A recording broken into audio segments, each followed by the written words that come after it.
Right now, the computer doesn't know what this world looks like. Every single square is water, sand, and mountain at the same time. This state is called superposition. But the moment I observe one tile, say I force this to be water, the math kicks in. Sand can touch water, but a mountain can't. This creates a chain reaction. The possibility space collapses. It solves thousands of logical constraints in milliseconds. This is called wave function collapse. It's basically Sudoku on steroids. And today, we are going to write the algorithm that powers games like Townscaper using Python. Let's build a world generator. We're using Pygame for visualization. First, we need to define our world. In WFC, we deal with states. I've set up 7 states representing elevation. Index 0 is deep water, up to index 6, which is snow. The most important part of WFC is the rules. We need to tell the computer which tiles are allowed to touch. For this terrain generation, the rule is simple. Elevation can only change by 1 level. Sand can touch water or grass,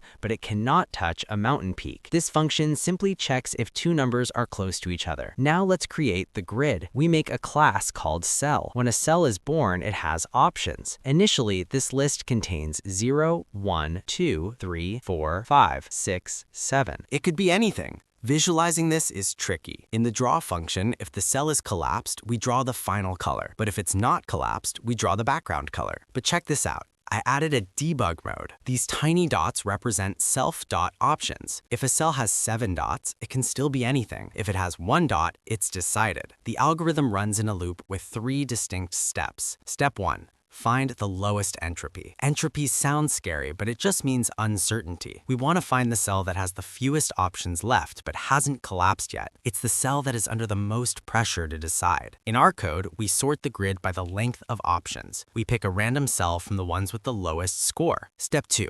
Collapse. We force that cell to pick one of its remaining options randomly. Self.collapsed becomes true. Now for step 3, the hard part, propagation. If I decide a tile is ocean, I have to tell my neighbors, hey, you guys can't be mountains anymore. We use a stack. We put the collapsed cell in the stack. While the stack has items, we look at the current cell's neighbors. This is the magic line. We look at the neighbor's current options. We keep only the options that are compatible with at least one of my possible states. If this rule eliminates an option from the neighbor, that neighbor has now changed. Since it changed, its neighbors might need to update too. So we add that neighbor to the stack. This causes a ripple effect across the entire grid. Let's put it all together. I've mapped spacebar to auto run and D to toggle that dot view. Watch how the world creates itself. I can click here to force an island, and the WFC algorithm fills in the coastline naturally. It never makes a mistake. No cliffs next to water. This is just a basic implementation. You can swap these colors for road tiles to make cities or pipes to make puzzle games. You can find the full code for this project on my Patreon. Check the link below if you want to support the channel and get the files. Thanks for watching, and go build some worlds.